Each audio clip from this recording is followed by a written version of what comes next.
એને બદલે આપણે જ નક્કી કર્યું છે કે જાતને કષ્ટ આપીએ. કેટલા બધા ધર્મો એવું શીખવાડે છે કે અહીંયા છોડ દો ઉપર મળશે. કોઈ વોરંટી ગેરંટી પેપર લખી આપે છે?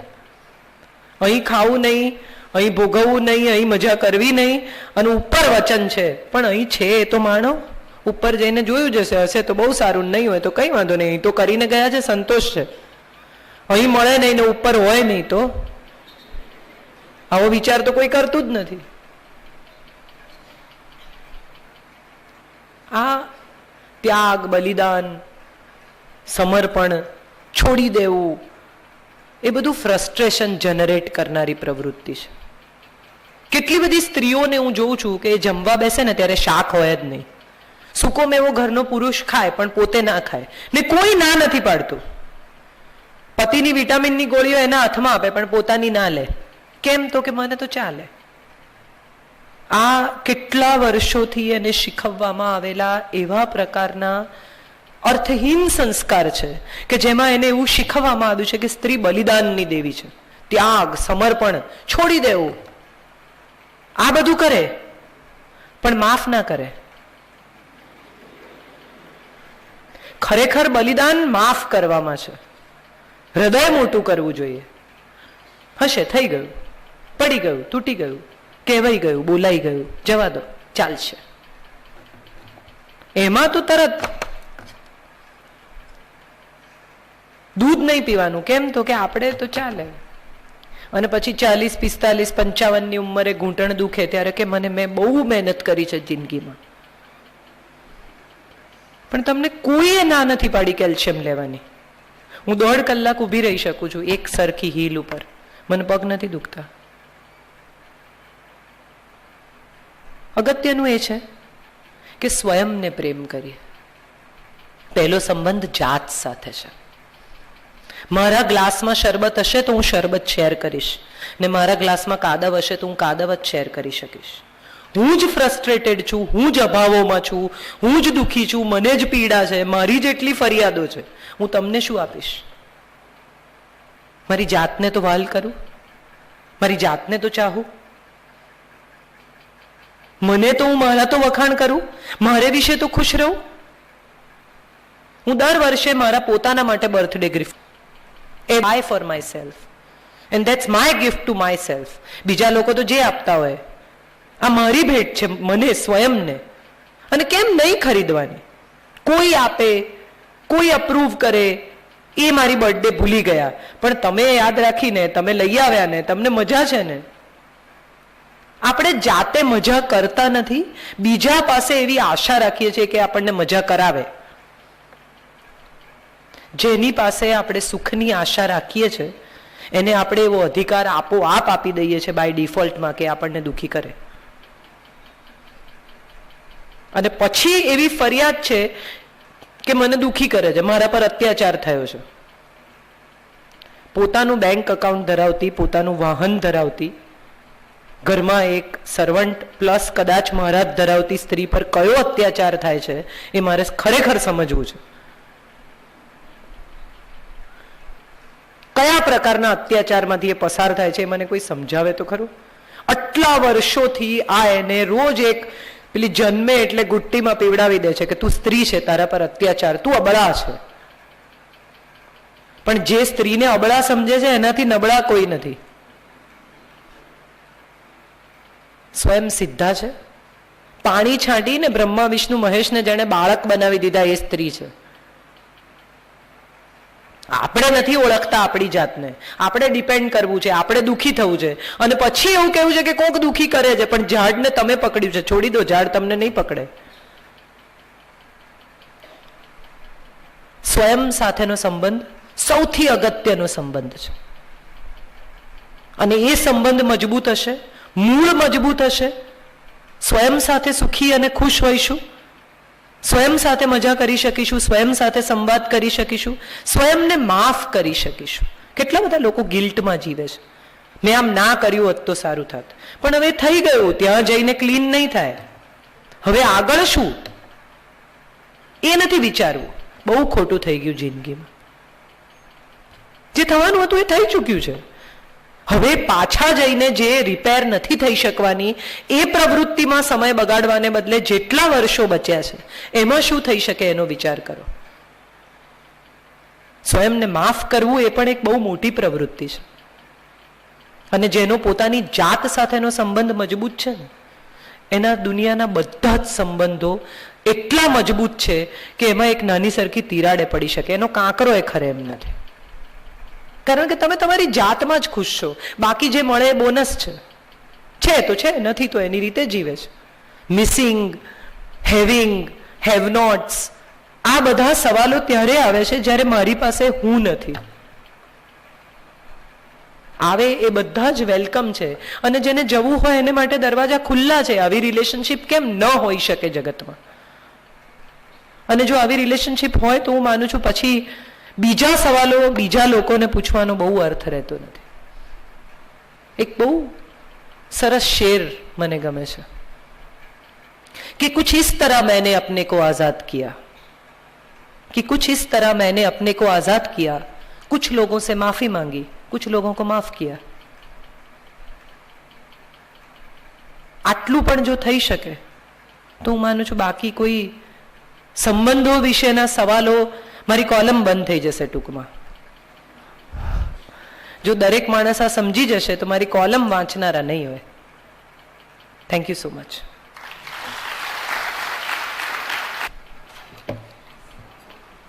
આભાર કાજલબેન આપનો.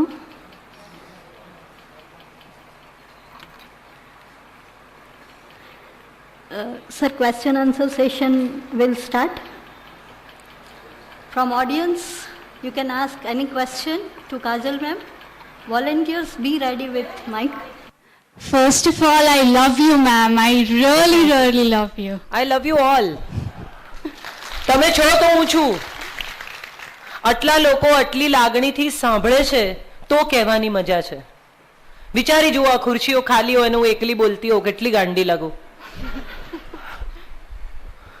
I read you regularly. મધ્યબિંદુ અને અત્યારે જે ચિત્રલેખામાં તમારી નોવેલ આવે છે ડુમ્મસ ને પહેલે પાર, હા, એ મારા ફેવરેટ છે. I have 2 questions. પ્લીઝ. કે તમે બહુ બધા મેરિડ કપલ્સને જોયા છે, એમાં એવા કેટલા કપલ્સ છે, કેટલા persons who really love each other and who are always emotionally available? And second question is કે જ્યારે પેરેન્ટ્સ મળાવે એક છોકરાને એક છોકરીને, તમે તો કે જીવન પર ગરડા થવા માટે મળવાનું હોય, ત્યારે what should they know about each other? What should they talk? What should they do? Very interesting questions and very important questions.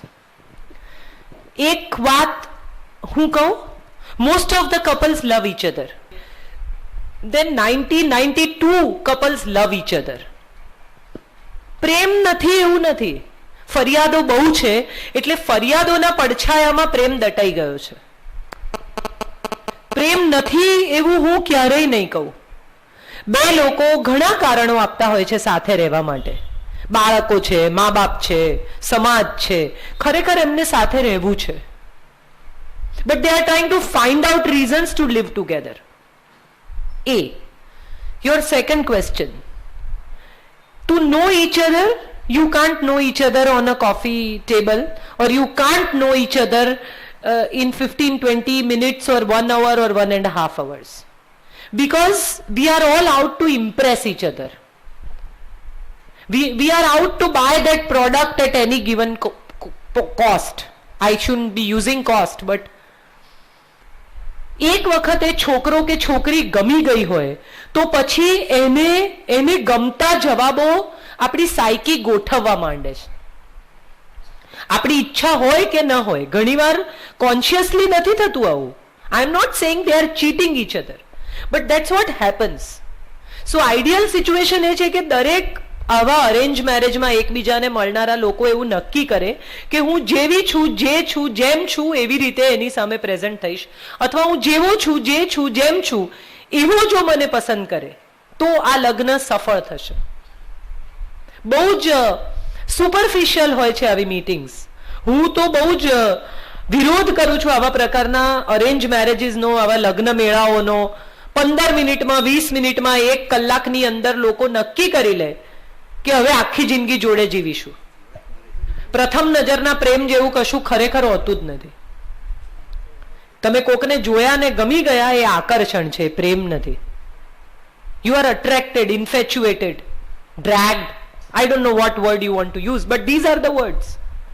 પ્રેમ તો એક એટલી અદ્ભુત ફિલિંગ છે કે તમને ખબર હોય કે તમે અડધી રાત્રે બેલ મારશો અને માણસ બારણું ખોલશે, અને માણસને ખબર હોય કે આ કોઈ દિવસ અડધી રાતે મારા ઘરનો બેલ નહીં મારે. એનું નામ પ્રેમ. વિશ્વાસ પરસ્પર ઊભો ન થઈ શકે તો એ લગ્નનો કોઈ અર્થ જ નથી. એ આકર્ષણ છે.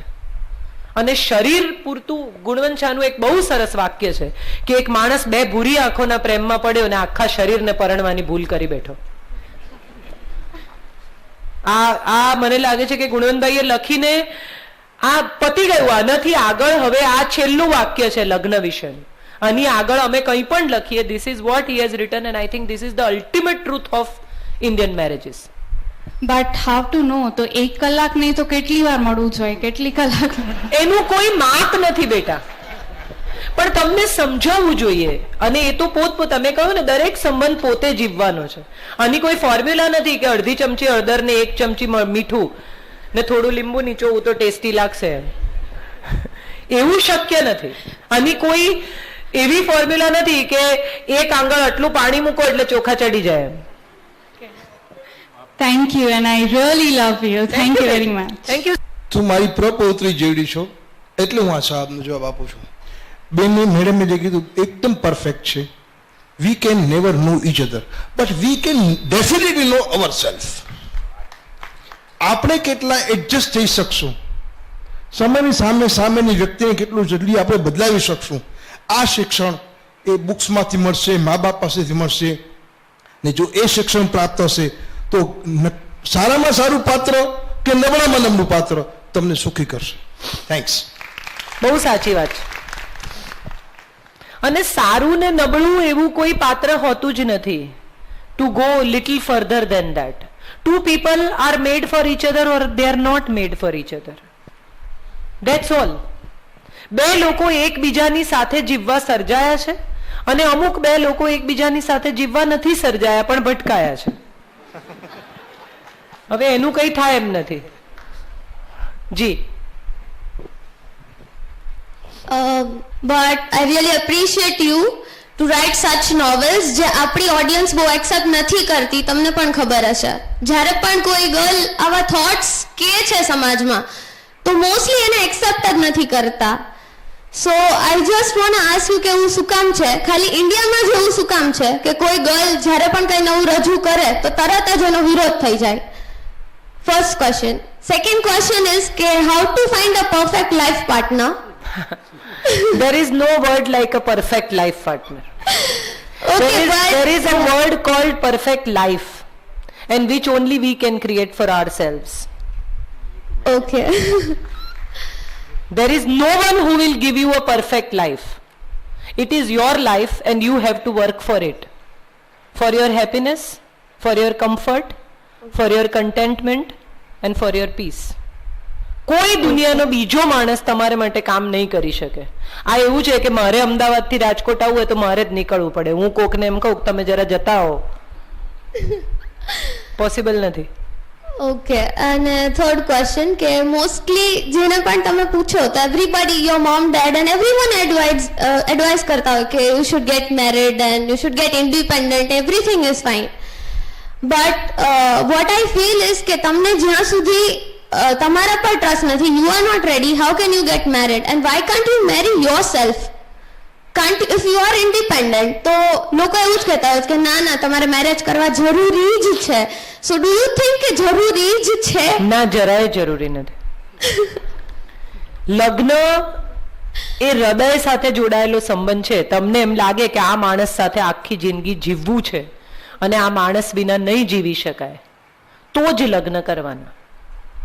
બાકી જો એમ લાગે કે હવે આ જ પરિસ્થિતિમાં માતા પિતાના આગ્રહથી, ફલાણા કારણે, ઢીકણા કારણે, આર્થિક કારણોસર લગ્ન કરવા નીકળેલા લોકોના કારણો જતા રહે તો એની જોડે લગ્ન પણ ધોવાઈ જાય. કોઈ કારણ ન હોવું જોઈએ કોઈની સાથે જીવવા માટે. બસ એટલું જ કારણ, જો એને કારણ કહેવું હોય તો હોવું જોઈએ કે આના વગર નહીં જીવાય. ઓકે અને અને પહેલા સવાલનો જવાબ કે એવું કેમ છે, એક્ઝેક્ટલી પહેલા સવાલનો જવાબ એ છે કે એવું છે. કેમ છે એનો જવાબ તમારી પેઢીએ એટલા માટે શોધવાનો છે. આઈ એમ વેરી સિરિયસ. વાપરવાનો પ્રયત્ન જ નથી કર્યો. જે લોકો અત્યારે 40માં 45માં 50માં છે એ બધાએ તૈયાર ભણે બેસીને ચમચીથી ખાઈ લીધું, મા બાપે જે કહ્યું એ કરી નાખ્યું. ટુ મોસ્ટ મારા જેવા લોકો બહુ જ ઓછા છે કે જેણે માથું ફેરવીને ધાર્યું કર્યું અને એના પરિણામો પણ ભોગવ્યા અને એના EMI પણ ચૂકવ્યા. પણ બાકીના લોકો, જે લોકોએ માતા પિતાના કહે જિંદગી જીવી નાખી, એણે કેમ, શા માટે, ક્યારે, કોણ, કેવી રીતે, હવે શું, આવા સવાલો કદી પૂછ્યા જ નથી. હવેની પેઢી પૂછે છે કેમ કરવાનું, મારે લગ્નમાં કેમ આવવાનું, હું ત્યાં આવીને શું કરીશ. આ સવાલો અમને કદી થયા જ નથી. આપણે લગ્નમાં જવાનું છે એટલે અમારે ચણિયા ચોળી પહેરીને તૈયાર થઈ જવાનું, સવાલો પૂછવાનો હોય જ નહીં. એટલે તમારી પેઢી જે પૂછે છે એ બહુ મજાની વાત છે અને જે પૂછે છે ને એને જ જવાબ મળે છે. એટલે તમે પૂછો છો તો આઈ એમ શ્યોર તમને જવાબ મળશે. પણ આ બદલાવવું જોઈએ અને આ બદલવાનો પ્રયત્ન બધાએ કરવો જોઈએ. કોઈ એક સ્ત્રી જુદી વાત કરે, જેમ કે મારી જ સાથે જ્યારે મેં લખવાનું શરૂ કર્યું ત્યારે મને નથી લાગતું કે બહુ આટલા ઝડપથી આવી એપ્રિસિએશન મને મળશે એવું મારા તંત્રીઓએ પણ ધારેલું. હમણાં જ આજે જ મને કોઈ પૂછતું હતું કે કલ્યાણીમાં તમે છો એમ. બહુ બધી જગ્યાએ મને આ સવાલ પૂછવામાં આવે છે અને ત્યારે મને હંમેશા એ સમજાય છે કે સ્ત્રી જ્યારે કશું બોલ્ડ લખે, કશું જુદું લખે, ચાતરેલા ચીલાથી અલગ જઈને લખે, ત્યારે આત્મકથાનો ટુકડો છે એવું માનવાનું કોઈ કારણ જ નથી. હું આવું જીવી છું માટે આવું લખું છું એવું શું કામ. કનૈયાલાલ મુનશી કઈ પાટણના દીવાન નહોતા કે અશ્વિની ભટ્ટ કોઈ રણમાં જઈને આવી રીતે પ્રવાસ નહોતા કર્યા એમણે કોઈ છોકરીની પાછળ, પણ એમને કોઈ આ પ્રશ્ન નથી પૂછ્યો.